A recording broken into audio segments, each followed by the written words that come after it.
Hello again, everybody. We are on our second episode of Create Your Own Nancy Drew Game podcast. If you're listening to this, that means I successfully figured out how to upload the first podcast and how to record it, and I figured everything out. So now we're all set for the series. But today is a very, very special episode, again, because I am with somebody who I know personally who would be known as... I'm Rebecca. I'm It's Lock Nancy on Tumblr. Yes, you are. I am. And I know you. Me and Austin have known each other a very long time. We met on the website, but we are Facebook friends. And we're real friends. So we're a bit step up from normal Tumblr relations. We're not just internet friends. It's more than that. I'll never forget, around the time I met you, I was up till 2 o'clock talking to you.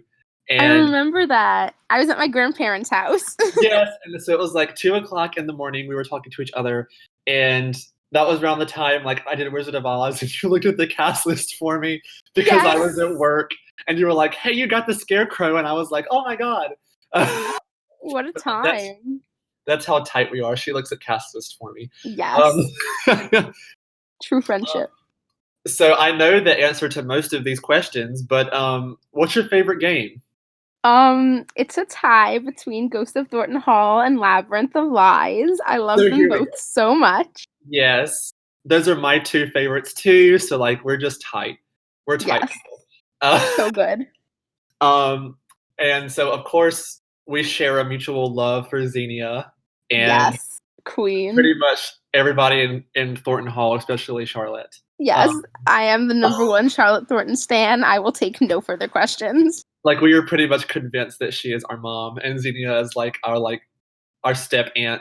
Yes, and we are we have a family tree. We love it. Created of who's our indie parents, and it's those two characters.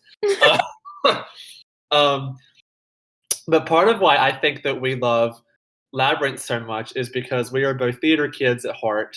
Yes, we are. That game is definitely more of a bit of a theater kid game than Final Scene is, even though Final Scene is amazing. It's amazing. It's a great game. Labyrinth of Lies is more... You actually see stuff happen on stage. Yeah. So we've always kind of navigated towards that game a little bit. Yeah.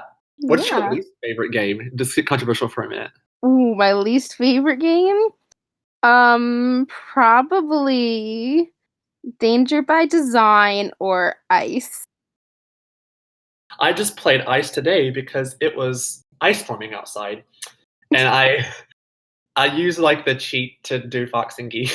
See, I don't even mind Fox and Geese. Just the rest of the game, it's just I don't like doing all the chores. Yeah, that's true. ISIS, go, stop, jump, come back. I'm okay, it gets a little old. Yeah, I'm not a very harsh critic, so I like most of the games. I do too. Those are the two that usually make me go, ugh. Because I used to not like Shadow Ranch at all. I used to think it was a chore to play. I've talked about this before. It used to be such a chore to play for me because there's so many chores and there's so many death scenes. I used to hate it. But now I've like I said last time, I've kind of grown to like it being on the yeah, Danger by Design is not one of my favorites either. But great. Have you read any of the books? Yeah, well, I own almost all of the books. I had them from my mom. She had them, so now I have them. I read a lot of them as a kid, but I don't really remember that much about most of them. Yeah, the ones I've read are not the newer ones, but the ones that aren't the yellow back cover either. The ones the time span of books that Scarlet Hand was in and Final Scene was in, the covers that not the yellow covers, but a little more modern than that. Yeah, those are the ones that I've read because I remember I read the Scarlet Hand book. The yellow covers I have. I read the books that have games attached to them just to see what's different. Oh, that's really cool. I haven't really read a whole lot of the other ones. Yeah. Cool. So, unlike the last podcast, I have no idea what we're going to talk about what your game idea is, and I have a feeling it's going to be something that's going to make me fangirl over you even more. I feel like it might. So Just to pat my own back. I guess we'll start with the central mystery and plot, like what is happening in this game. We'll do the title. Save the title for last, but I want to try to figure out what. I think a fun thing to do would be at the end, I give you my own title of this game, and then you give me the real one. You know what I'm saying? Yeah, I like it. So start with the mystery. Okay, so let me set a scene for you. Oh God, it's theater, isn't it? I didn't even mean that as a joke. I didn't even mean that as a clue, but okay. So Savannah Woodham. Oh my God, Queen is in New York City doing research for a new book. Yes. On haunted theaters. Oh God.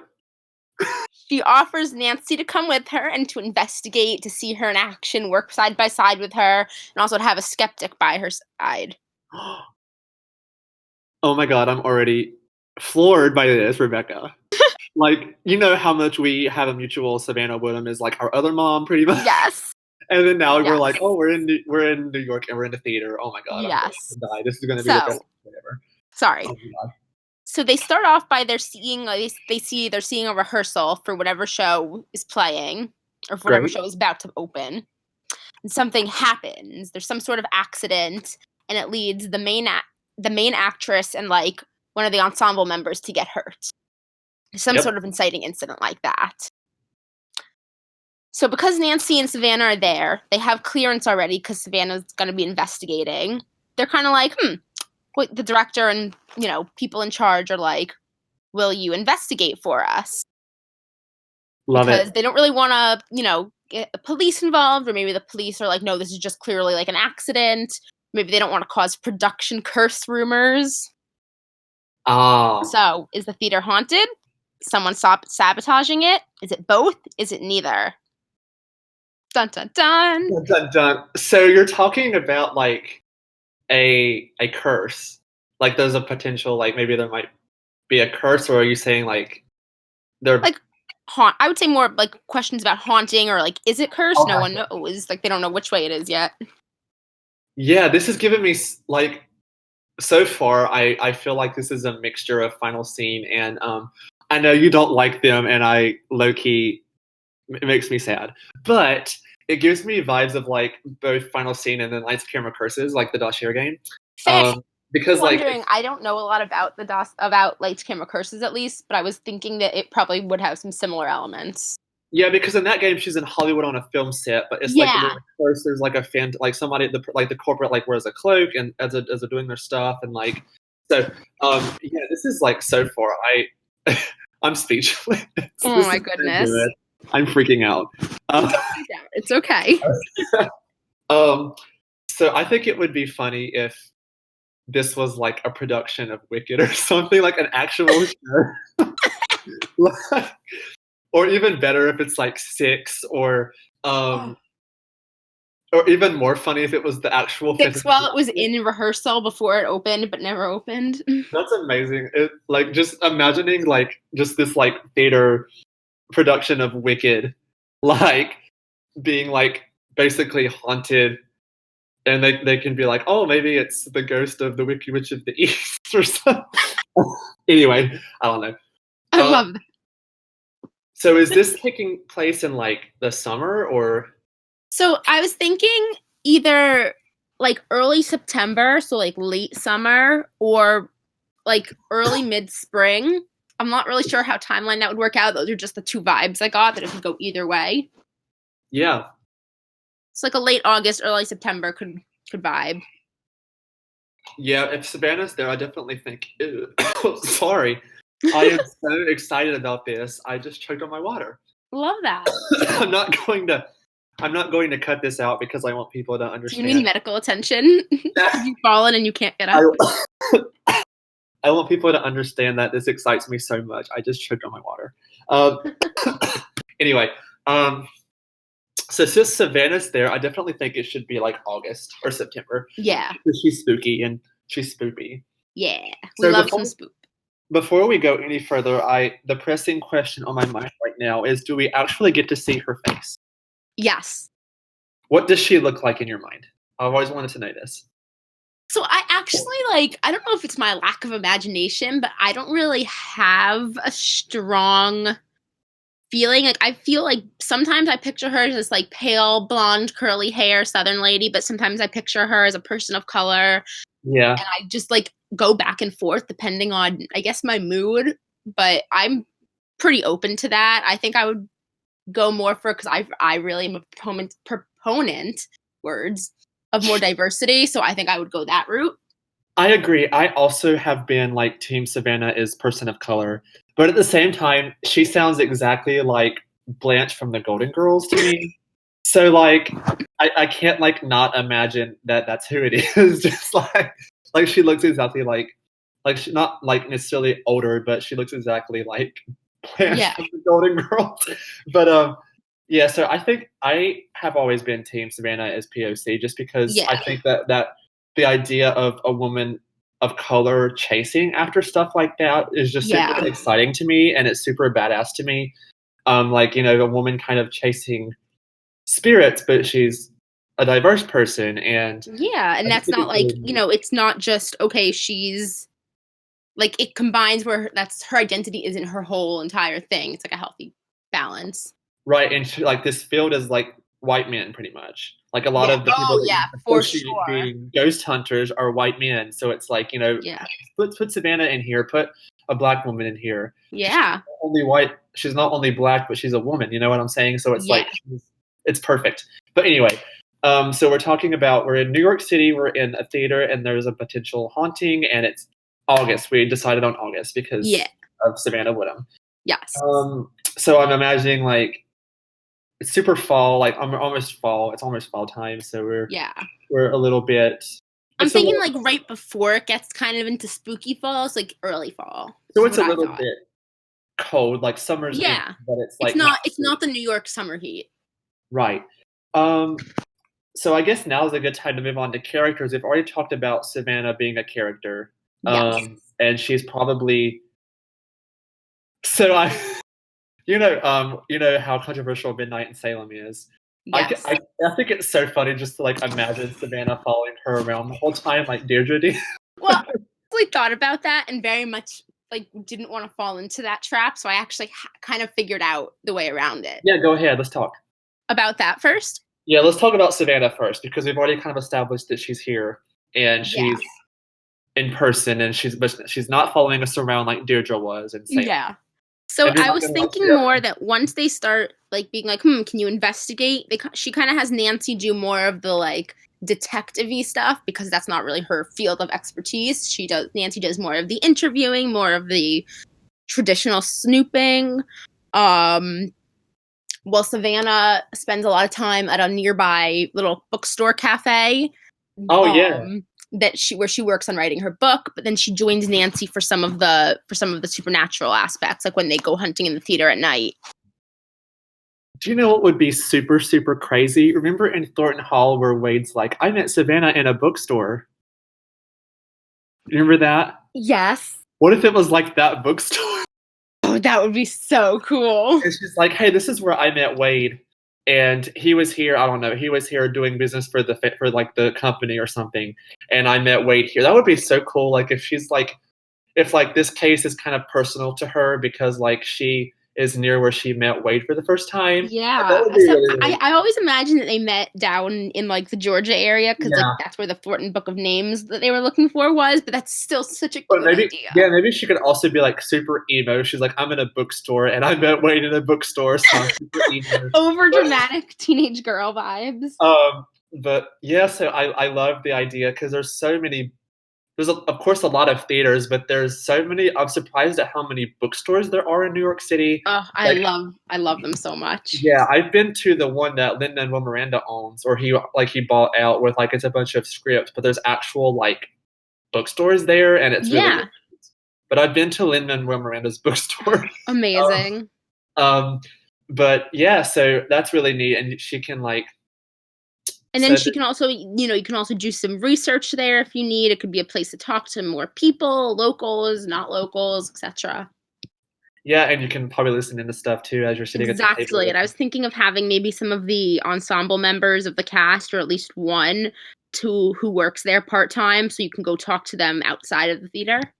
Yeah, and that's a good idea, because that was also something that Lights Camera Curses did. Like, she goes to like this like bar where like all of the cast kind of gossips, and she makes smoothies, and so like while she's making smoothies, like she overhears like the cast talking. Oh, that's really cool.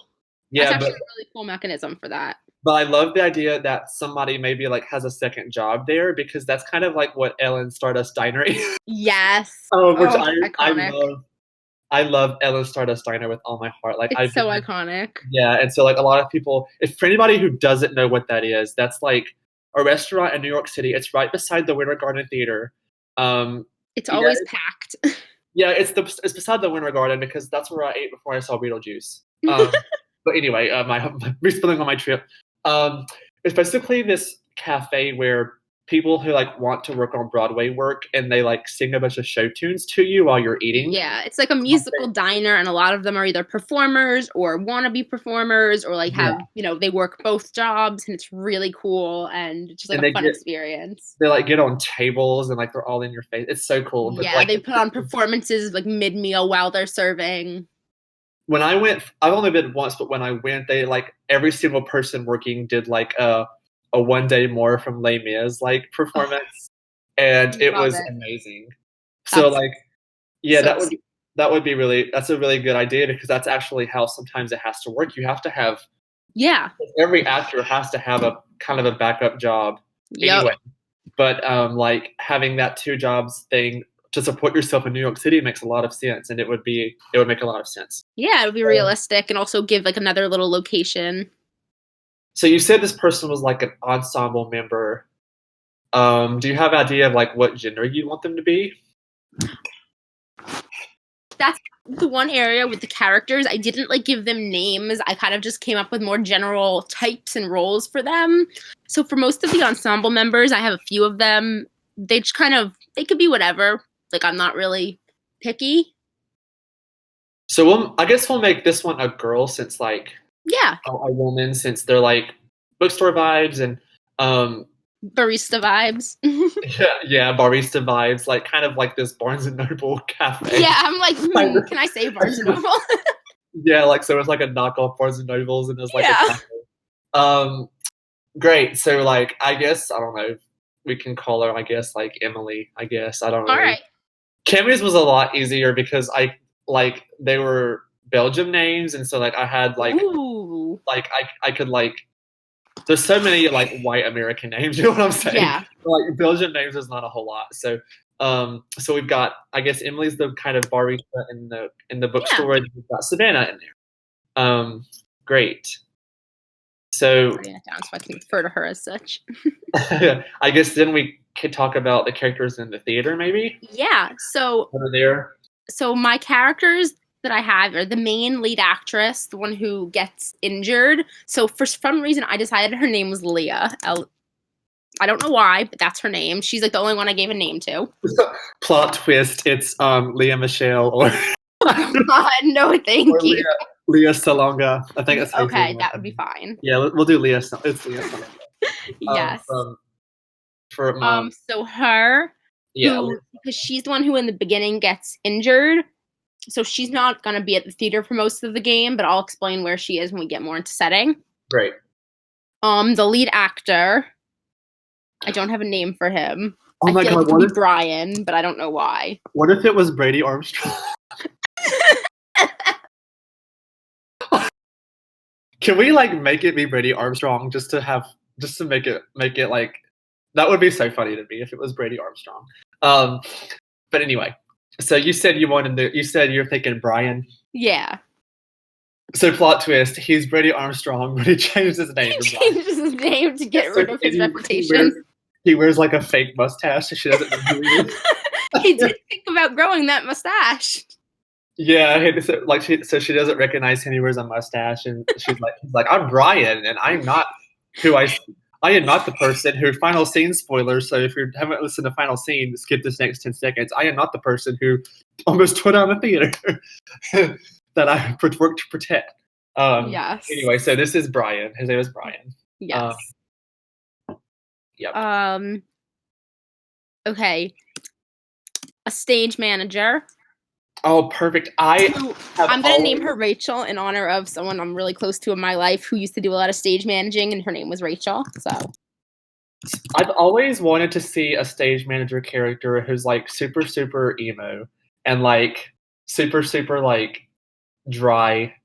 I mean, like they're all pretty much dry because I know like but like emo, wearing black. Yeah, like and like sort of like goth. You know what I'm saying? Like, kind of like. So the stage manager character in my TV show I wrote is like super like that. Like she's a goth chick, which I think is, love it because it kind of makes the behavior of a stage manager make sense if they're like goth. But anyway, so you said her name was Rachel, and then Leah and Brian are the lead actors. Yeah. Then we have Savannah and Emily. Okay, great. Okay, then there's a director who we don't meet in person. We just talk to briefly. We talk to sometimes over the phone as a phone contact. So it's like the producer from Picture for Danger. That kind of. Basically. Yeah. His name can be like. I don't want to say Dick. This is a kids podcast. Because every like director gives me vibes like their name would be something like Dick, like like one of those like. I can't imagine why executive producer Dick Wolf. Yeah, right. Yeah, Dick Wolf. Like this is actually Dick Wolf directing the show. But something like he should have a name, something like super like masculine, like something like because like the producer in City for Danger was Bill Pappas, which is like the most white boy name ever. So I'm thinking something like maybe like Thomas or let's just call him Thomas for the sake of the podcast. So this is Thomas. He's the producer, and he's not Dick Wolf. No, Thomas in parentheses, not Dick Wolf. This is not Law and Order, which we also love. Yes. So we have Thomas, the producer, the director. Is there like a character who kind of works on like the set or the lights, like a? I thought about writing one in, but I thought that in the end, when it would come down to the actual game mechanics, they would fill a very similar role to the stage manager in a game mechanics way. So I decided not to have that. Yeah, that makes a lot of sense. But I actually have a couple more kind of characters. Great, keep going. Let's go. Okay. I'm checking. I think I might have written something and then took it out. I think that there's probably a couple other like ensemble members who I thought I wrote about, but I don't have it down, so I might have just nixed them. They're just kind of there. You don't talk to them. They're just there. Yeah, exactly. There is because Nancy and Savannah are staying at a hotel, and the lead actress, once she gets injured, ends up staying at the hotel too. Oh, so she's not like in a hospital. She's gotcha. Oh, no, she's like when she gets injured, she like breaks her leg or something, and then instead of she can't go back to her New York City walk-up apartment. So there's this hotel contact, like she like works at the front desk or she's a concierge or something who gets them like discounts to stay there. Yeah, because she's like friends with someone in the cast. They're expensive, and plus they have to like. It's a fancy hotel. Yeah, they're like. And plus, of course, she would have to break her leg. Like this is a theater game. Like it has to be a broken leg. That's got to be the injury. There's no other thing it could be. Great. So we also have this hotel, and then we have the bookstore and the theater. Yeah. I guess you go up to Leah's room and talk to her, and that's how you. Yes. Wait, I'm trying to think of a name for the hotel girl. Britta Perry. I'm kidding. Like plot twist. So we're also fun fact. We're also diehard Community fans, and so we just watch all the same shows. It's fine. Yeah. So like we are. Plot twist. This is Britta Perry. She did not become a psychologist. She is now a hotel clerk. Anyway. I was gonna go. I want to call her Carla. Carla, perfect. I don't know why, but that's her name. That sounds great. It just feels right. Yeah, that sounds great. So is that all of them, or do you have one more? That is all of them. Great. So I'm loving this because it's not just because theater people, our personalities are so I guess, kind of like, we can be really fake and vacuous. So Yeah. I'm glad that we have characters that aren't theater people, that we got a couple of more that really aren't like Carla is not really a theater person. She's just there. And then, well, you'll see. oh, okay, never mind. I'll keep my mouth shut. Okay, do you want me to like get into like a little bit more about some of these characters? Yeah, let's do it. Okay, so Leah, so the lead actress, because like, I don't want it to be, obvious who's the culprit. So she Right. kind of has some suspicion thrown on her because she's seen as very dramatic. Maybe there's some rumors about her being over dramatic. So maybe she is Leah Michelle. I wasn't thinking she's a toxic person though. I think she's a good person. Yeah. I'd say that Brian is like super accommodating. He's like a really easygoing guy, but maybe he is helping spread some of the rumors about Leah. It's possible. Maybe Leah suspects that. Yeah, so Brian sounds like a great character. Yeah. So then Rachel, the stage manager, I said she's pretty not sus. She's just kind of like stressed out, trying to run the show. Maybe she seems a little cold, but that's because she's, business of a stage manager. So she's a basic stage manager. Like, you're not going to like make her not like a stage manager. No, she's a true to form stage manager. There is one type of stage manager, and this is what it is. Like, yeah. Even like basically, you got to be a certain way. Even like the nicest ones, like you don't. And it's important because you got to like keep track of everything. Yeah, like you don't want to piss off even the nicest one because they'll come at you. Like it's not. Yes, for sure. So this makes her suspicious because like she can easily turn against you because like, she and, has to maybe be, you can't get a read on her too because you're like, okay, is this just her or is she hiding something? Yeah, like she's assertive and like that's perfect. Yeah. The ensemble members, like kind of a mix of, you don't really get to talk to mainly Emily.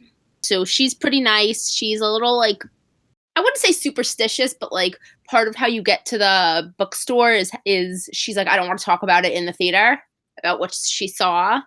Because she's afraid, yeah. Mostly because, ghost or I just forgot words, I'm sorry. Or if it's like, somebody, she doesn't want to like seem suspicious or, be overheard, whatever.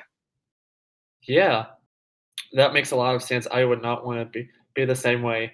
I could see her be like, if someone says Macbeth, like we're all going to die kind of thing. Yes. Because some people are very, very like, very, very on that boat. Like they will not say it. And some people are just like Macbeth and nothing happens.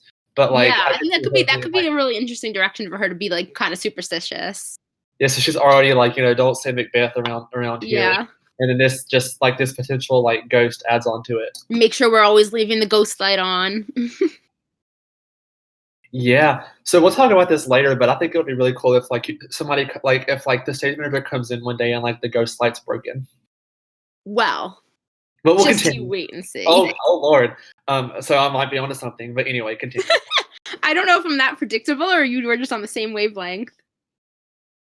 We're besties. We're on the same wavelength, of course. Yes. Anyway, let's continue. Yes. So then everyone else is kind of like Carla, the hotel girl. That's her name, her full name, Carla. Yeah, she doesn't have a last name. She's just the hotel girl. She's we don't deal with her that much. She's polite. She's professional. She does her job. She does it good. She does her job. She was nice enough to get them like the discount hotel accommodations. So yeah, maybe like, or maybe since she did that, maybe she's like a fan of Savannah's or something, and so maybe that kind of like makes her suspicious because like she knows who Savannah is, and if she knows who Savannah is, that means that she knows why she's there. And so that, like maybe she's like a Savannah fan, and so she's like, "Here, Savannah, well, I'm going to give you a discount with you." I don't know, just some penny for your thoughts. But anyway, she could also know Savannah and she could get concerned if she recognizes Savannah, being like, "Uh-oh, what's going on here?" Yeah, she's like, "I'll give you whatever you need because if you're here, something's wrong." Yeah. Yeah, great. All right. All right. I think those are most of the character vibes. Yeah. Oh, and phone friends. The director is a phone friend. And he I'm assuming is super like not having this shit pretty much. He's like, what's going on here? I'm trying to open a show. Exactly. Like he is not having it. He is just no. He's like, could we figure this out? I don't want to make a big publicity stunt of this. Right. So he reminds me a lot of like the male version of Lillian pretty much. Of what? Like maybe just like a bit toned down, but like the male version of Lillian from Stay Tuned for Danger. Oh yeah. Or like a bit toned down, like not as like in your face, but like also like not having it either. Yeah. He wants them to investigate. Yeah. But similar vibes in that he's like, this isn't ridiculous. Yeah, and he's very like, don't get on his bad side kind of thing. Same with the stage manager. Yeah. Yeah. So we got the director as a phone friend. Yeah, he's like the game specific one. And then I was trying to figure out which set of like classic phone friends to go with for this one, and I think that I keep going back and forth because I'm a fan of Bess and George and their dynamic, but right. I also love the Hardy Boys, but also like I feel bad including one and not the other with Ned. So I think I would just safely go with Bess and George for this one. That is a great. I was thinking the same thing because I just feel like the kind of person that George is, she's like super into theater and like she's super like she like loves theater and like knows everything about it. So she's like a low key theater stan. Yeah, so she can be like the way Bess was in Stay Tuned for Danger. You know, Bess was a super fan of of Light of Our Love. And I could see George doing some like local like stage managing and like stage crew work when she was younger. Like the community theater, like in River Heights, like she stage manages it. So maybe she can help Nancy like figure out what the stage manager's deal is. Yeah. But maybe she's also like kind of fangirling because like Nancy's working at like this really big show that's only exists in like the game world, of course, but like maybe like the show's super big and popular, like Hamilton popular or whatever. It's got all the hype of Hamilton. Yeah, so like George knows about it and like likes it, and so she's jealous that she's working with that cast and whatever. Yeah, or maybe she's a really big fan of like Leah or Brian or something. Yeah, which is perfect. And maybe like Bess also could maybe like think Brian's cute. Yeah. And, yeah, so that I was thinking the exact same thing. That's perfect. I think that they would be good pals. And then also, even though you talk to Savannah mainly in person, she would be like an optional phone contact because you will need her on the phone later on for something. Oh, perfect. So I think, I'm also not a huge phone character person for most games, so I think like that's more than enough for me. I used to not like not do those conversations. I used to just want to play the game just to like for the plot, and then I would not like make extra phone calls. But now, as I'm an adult, I realize like there was so much I missed as a kid in the phone conversation. And like being on Tumblr, there's a lot of like usernames that come from like phone that like I want to see what that's all about. Yeah. But in this game, for sure, I would be all up on the phone calls because I would know everything about everybody's thoughts about being on Broadway and in New York. So I have next on the list your puzzles. Okay. But do you want to do that next, or do you want to do like basically like talking about the game from start to finish next? I think that and then like when you get to the puzzle, like talk about the puzzle. Yeah, I think that's a good idea. Okay, so I'm assuming the beginning is like another phone call, or no, the beginning is like the Leah's accident, right? Yeah. Great. I'm skipping ahead, blah, blah. We're watching preview. She breaks a leg. Oh, maybe one of the ensemble members gets hurt as well. Or like, more minorly or something. Whatever. So we're investigating. We be investigating is what I wrote down, actually. So, yeah, right. So they're staying at the fancy hotel. The lead actress is staying there too. Blah, blah, blah. So you can investigate the theater, talk to the people. You talk to Emily, who says she saw something weird, but to talk to her at the bookstore. So Nancy goes to the bookstore. Like, this is like, there's like more exploring that can go on in between this, but these are like the main plot points, I guess. So like if if you could only set like one way to order to do things, this is how you would do it pretty much. Yeah, like pretty early on. Like it's non-linear. Very, very early on, you talk to Emily. Yeah, like it's non-linear, but like this is like your suggested route of play pretty much. Yeah, like day one, talking to Emily is a must, and going to the bookstore for the first time. Right. So Nancy goes to the bookstore. That's where Savannah is. She talks to Emily, who says she saw like a weird smoke or mist thing before Leah fell or whatever the accident was. Right. We get a chance to wander the city a little bit, like a few block radius. Maybe we find a little park that we could also talk to people in or overhear conversations in, and a little gift shop, like a touristy gift shop. Right. Oh yeah, and I'd be all over that. Which leads me to this combines with one of my kind of puzzle mini game ideas. I think that she could like sort books at the bookstore for extra money, and then she could buy souvenirs for her friends. Yeah, like I could see her buying George like not like a buys a net of snow globe. Yeah, or not like a because stuff on Broadway like souvenirs are so freaking expensive. Oh like, yeah, wine is $40 for a glass of wine. Yeah, and so like you kind of have to rely on going to these like kind of knockoff places like bookstores or like and the little bodega stores. Yeah, just to kind of get merch like that because they'll have whatever shows are playing, they'll have merch for it in those stores, and they'll alternate out when they get new shows in. But yeah, so like you kind of have to rely on getting stuff there and not in the actual theater because of it's so expensive. Yeah, and then Nancy can make a little money with a little, book sorting game. Yeah, or book organizing game, something like that. Great. So the next, or like one of the other, like second, third day, these are two events that I'm not sure what should happen first entirely. Well, actually, that's a lie. I figured it out. So back up. The next day, I would say, like, you can do a little more investigating. You don't get to go to the theater the first night. Like, that's just not what's happening. But that night you can snoop around the hotel a little bit. You don't get to find out a lot of information, but you get to explore the hotel, like kind of see how things work. Scope out some hiding places. Yeah. And the next day you go back to the theater, do some more investigating, you get to talk to the stage manager.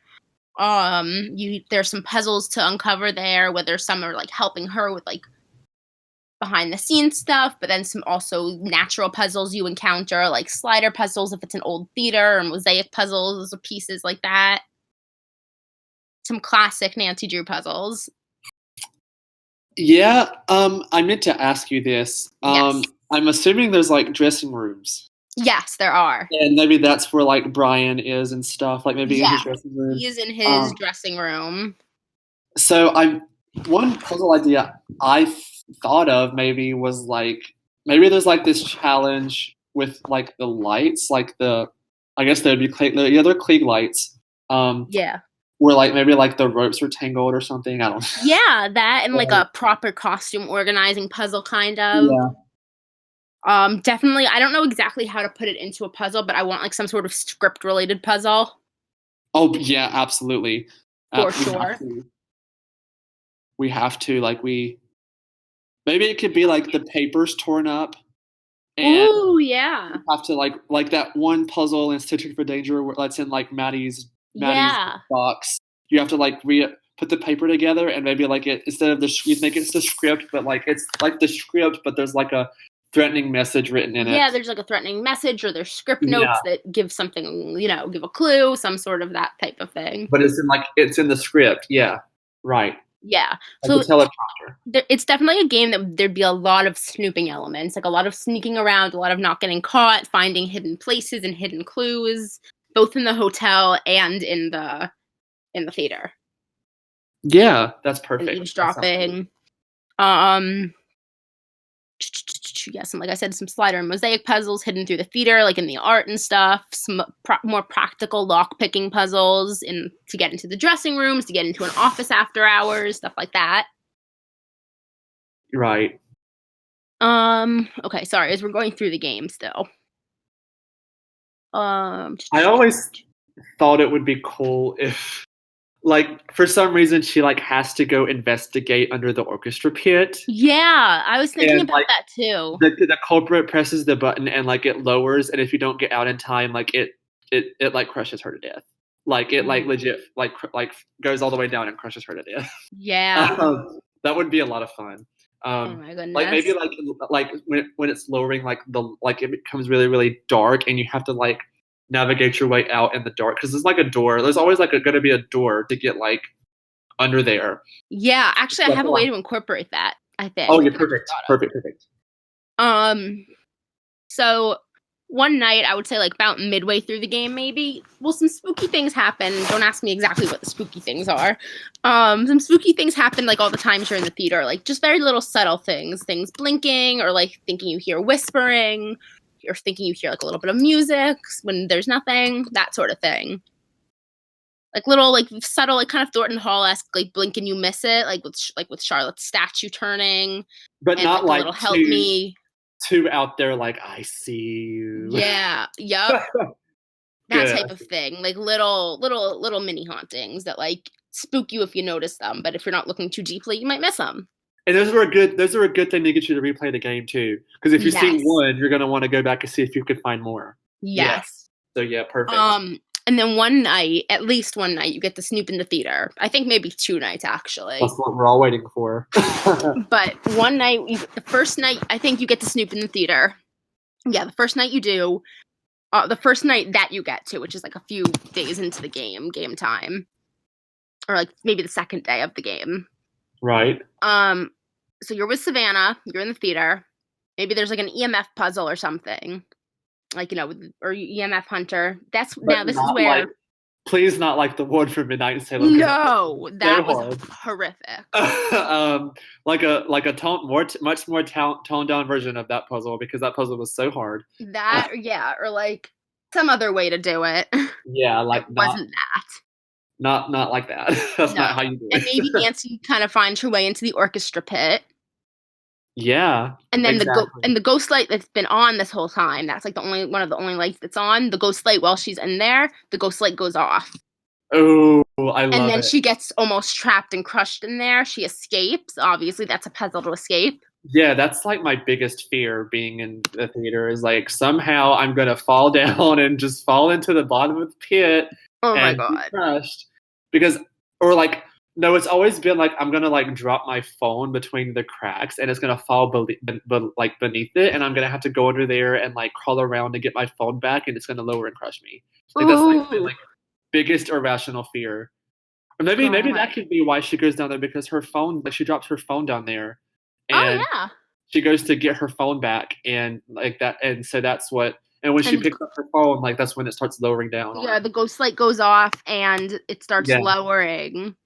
So she, like, does a puzzle to get out of there, and then does a puzzle, like, immediately, like, in short success to get the ghost light on, and maybe there's, like, menacing noises approaching you, like footsteps or noise or something. Yeah, and maybe that puzzle can be, like, a wire puzzle. You have to, like, disconnect or connect the wires, but they're tangled. And she's like, oh, if I connect these 2 wires, it'll turn, like, the emergency stop, and it'll stop. Yeah. And if you don't do it in time, it'll crush her.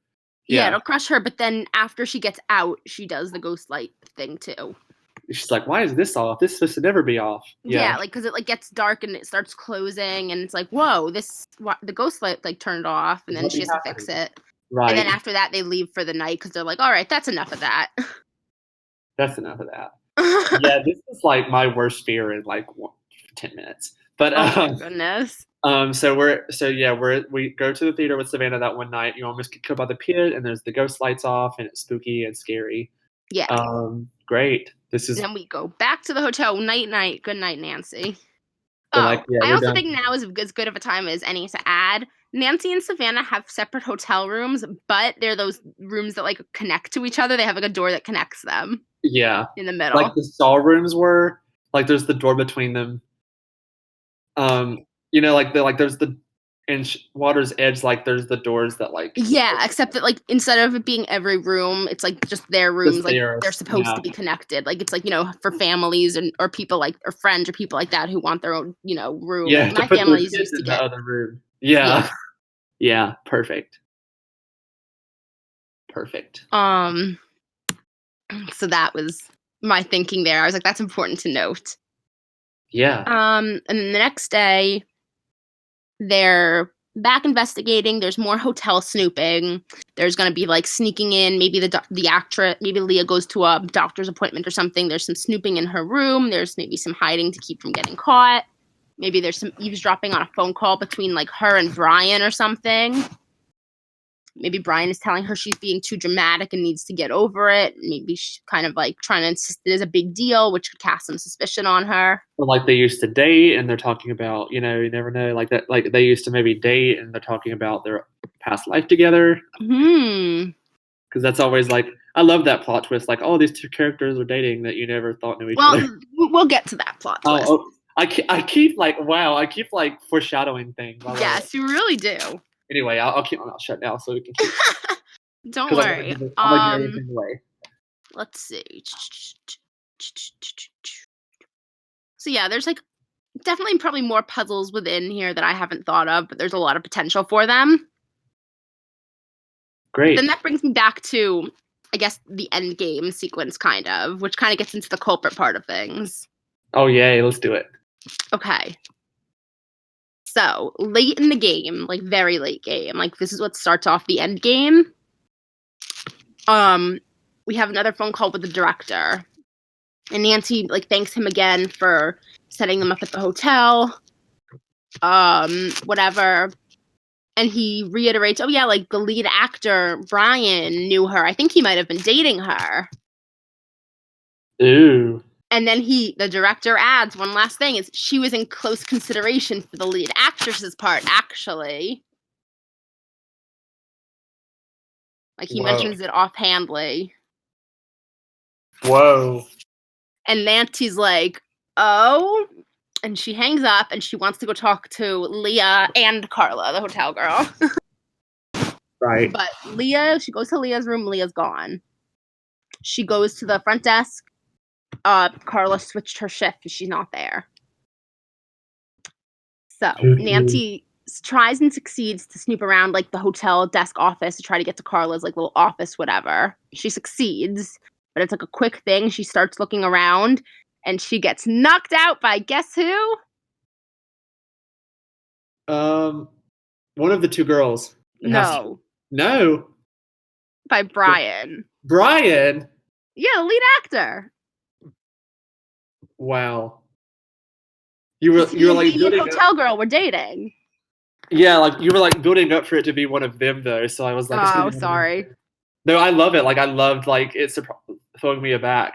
So it's like the two of them are him and Carla are working together because they're dating. So we got two culprits here. Yeah. So Nancy's knocked out. She's kidnapped to like a secret room in the theater. Of course. It has to be like we have to have a magician's room. Yes, basically. Yeah. Where Nancy like comes to, she has to like solve a puzzle to get out of whatever room or whatever way they have her trapped. She quickly calls Savannah and is like, I can't explain. You have to get here with and get the police like fast. And so she's trying to find out where she hears them she overhears like screaming in the distance and she realizes that they have Leah. Gotcha. That's where Leah went. I see. And she has to go find out where they're keeping her in this like big theater. And this is where this kind of gives me a little bit of vibes of the end of Midnight in Salem, which I hate, but I think we would do it better. That like she's trying to find her way, but it's like evening and most of the lights of the theater are off. But the ghost that's in the theater kind of like helps her, like flashing a little light here or there, like hearing a whisper in the winds of like which way to go, or like this way or that way, or like closes a door that is the wrong door to go through, stuff like that. Like subtle little hints that lead Nancy kind of in the right direction. Yeah. Which leads her eventually to Leah with Brian and Carla, where they're like threatening her, or like there were two options here. This is giving me like the end of Deception Island vibes. A little bit, yeah. Like kidnaps another character and ties them up and is like holding them there till she arrives. It's just like Deception Island, and I love it. Yeah. Okay, so so they're trying to get Leah to leave, to like resign, and to So like, that way in her Carla resignation letter to so give. Carla can get the role. Yeah. Yeah. So I had like a lighter idea, like a more, that's like the lighter, simpler idea. Then I kind of had like a darker idea. Share it, please do. Which could be like they would like make it look like she killed herself, and in the note, in her suicide note, she again was like, Carla deserves the role, not me, or whatever. The amount of times that I feel like people in this industry have wanted to do that. Yeah. That's why I kind of like that ending better. Yeah. Because people will do that. I mean, like people can be a cutthroat world. They can be crazy. Like they would consider doing that. Yeah, so Carla's low key like she wild. Yeah, like that is like. So I kind of like that idea better, but it's a little dark for her interactive crowd. Other than us, like think of the children. Yeah. Not in my good Christian Minecraft server. But if we can have a gay character, we can have an almost suicide fake. A murder, yeah. An almost murder, but was going to be framed as a suicide. Yeah. Yeah. So she like finds them about this is about to happen. She bursts in and she like tries to like stop them. They kind of do their villain spiel a little bit. Classic. And then Savannah and the police burst in moments later. Carla's like, me, I've always been the queen. Yes. And we're like, yes, girl. And then I forgot something. That's like the main plot. I forgot something that's said early on. Go ahead. So going way back to the beginning, one of the first conversations you have with Leah, when she's like right after she's hurt, maybe she's a little groggy, she mentions that like, theater, like she wanted this part more than anything. Theater runs in her family. Her like great grandmother or aunt performed in this theater once. Right. And like it had such meaning to her to have a lead role here. So of course, if you see where I'm going with that, that explains some of the ghostly things. The ghostly things weren't all Brian and Carla. Like it's like a ghost that threatened Hall type situation.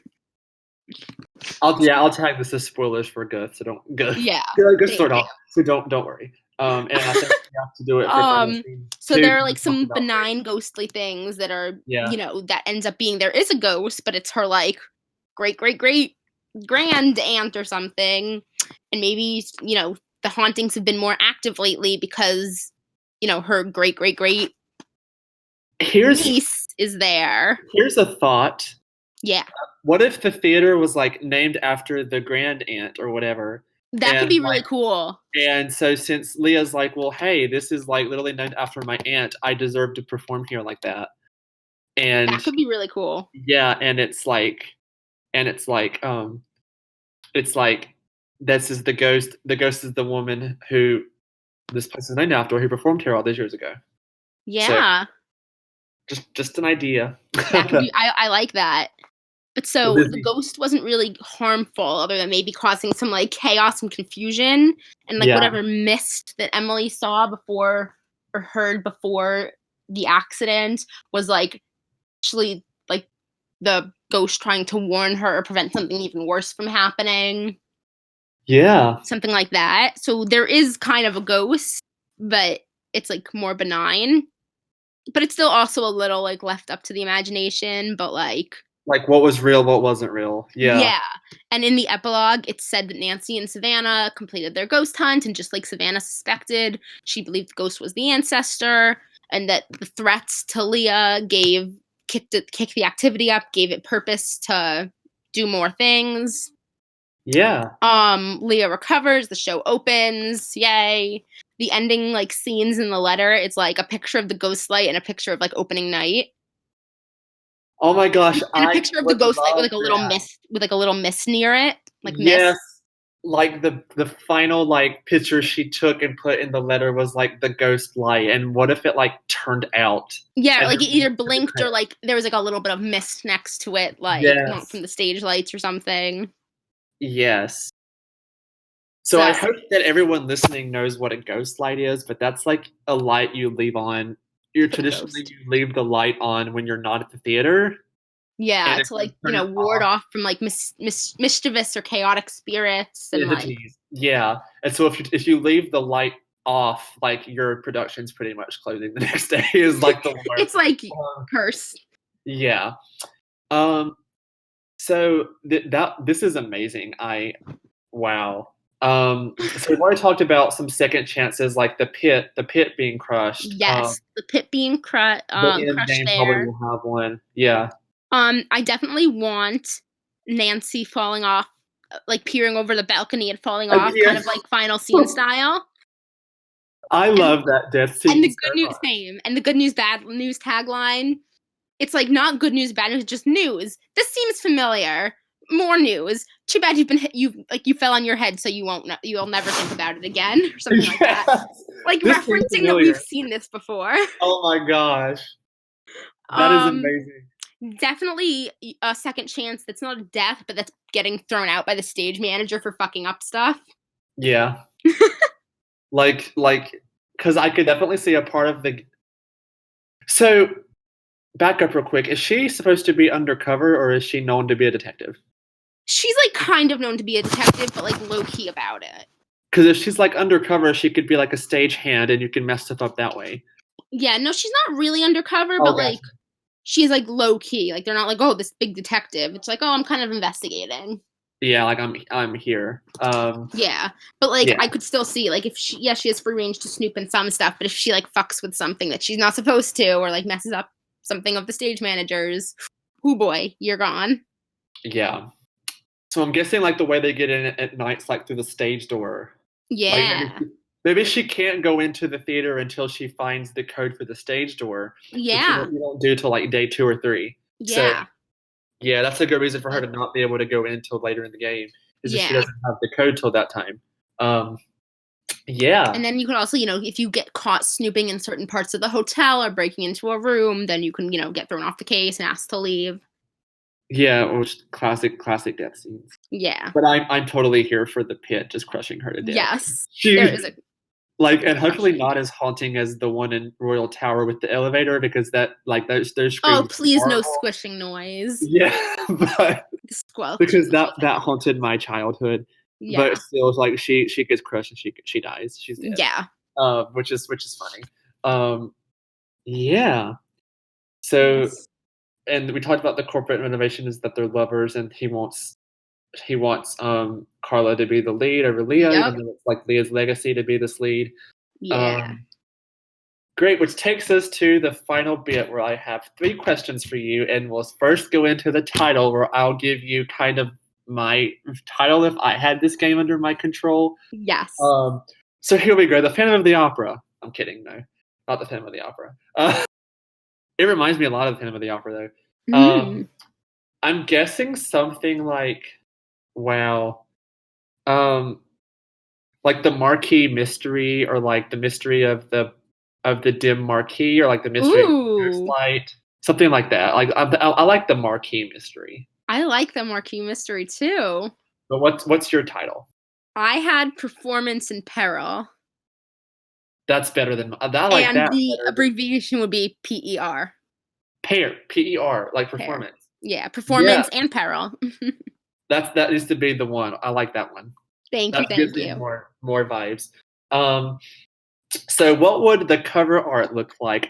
There's got to be a ghost light on there somewhere. Yeah, there's got to be a ghost light. I don't want it to look too much like the final scene, so I'm like, I was trying to think similar but different.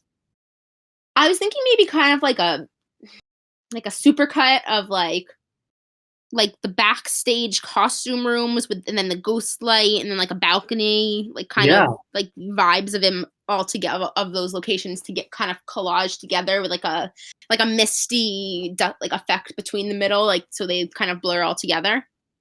Yeah, that would look so good with like the ghost light in the middle. Yes, like the ghost light's the the main focus of the cover. Yes. There's stuff around it, like how Charlotte's the main focus of Thornhall's cover. Exactly. Yeah.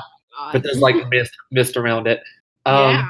And so like what color do you associate with this game? Like, you know how like the disc used to have colors? Yeah. Like, what color is it? Okay, so I was tied on this because part of me always associates theater with red, but again, I think that was too similar to Final Scene. Yeah, right.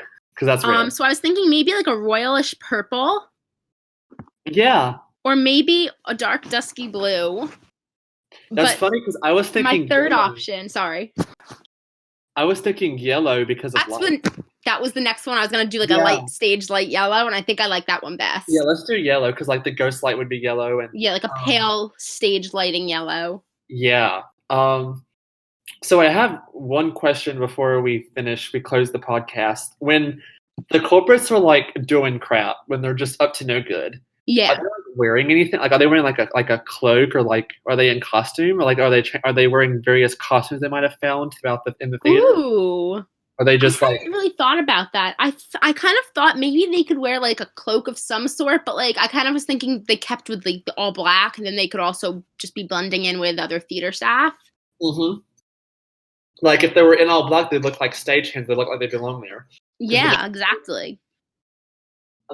Maybe they like kind of covered their face with like a baseball cap, or like a ponytail or bun, or like fake like a wig or something. What if they wore the smile and frown mask? Ooh. And Carla wore the smile mask and Brian wore the frown mask. And so maybe if you're clever enough, like you would notice that they were one mask was like smiley and one was frowny. Giving you the hint that there was going to be two culprits. That could be really cool. Maybe she can like find the mask. Yeah, or somewhere. maybe at one point the masks are missing from the prop inventory, like just those two masks. Like you know what I'm talking about, like the theater logo, like the two masks. Yeah. The happy and sad mask. Like they were those, and then they were all black. That's so creepy. And maybe like again they're missing from the prop room, and that's because they have them, and that's really cool. That's so creepy. I love this. I love it. So Nancy Drew performance in Peril coming to you tomorrow. Yeah, let me get right on that. Yeah, because this needs to happen. It would be so good. Yes. So this was a great game and a great time. Is there anything, I guess, closing remarks, anything you forgot or you're wanting to expand upon or further questioning, or maybe you're like, this maybe needs some expansion, or... I mean, I'm sure there's probably things that need more expansion, but like not that I've completely thought out enough. But I do want to add potential stay tuned for danger spoiler. My immediate first thing I wrote down under culprit was Dwayne Powers come back to master the Broadway stage for the third time in this series. But then saying no, that's not how it's gonna be. The thought crossed my mind. It would be even more of a twist if he was there but wasn't the culprit. Yes. Because like you would automatically be like, oh, it's gonna be Dwayne, but then no, it's like maybe someone mentions maybe he's Carla's agent manager. Like maybe like Maddie Jensen like recommended Carla to him as an agent, and like he's her agent. That would be funny. Or something like that. Yeah, the revenge of Dwayne Powers on the stage. Oh my god. I just keep thinking about her being crushed by the team. And about how that's like my fear. I would literally be sweating during that part of the game if it was real. Oh yeah, that would be high tension. Yes. Well, Rebecca, you have given an amazing pitch here. Oh, I'm honored. Thank you. For interactive and be like, listen, get your stuff together. Yeah, get yourselves together, make another game. Here's the plot. Everything's written out. All you have to do is we'll come be voice actors. Me and you will be the two voice actors in the entire thing. There we go. Minus Nancy. And then we have to have Jennifer Pratt as Bess. Like minus Bess and George and Nancy. Everybody else is like us two. And Savannah. Yeah, and Savannah, because we love Adrian too. So we're like, we're the two voice actors. And yes, we're everybody else. Perfect. Amazing. Well, thank you for coming on to the podcast. Oh, thank you for having me. I'm honored. This was amazing. This is like my other dream game besides the cruise game. So, love it. Amazing. And I think that's all we have to this week on the podcast. So be sure to stay tuned next week.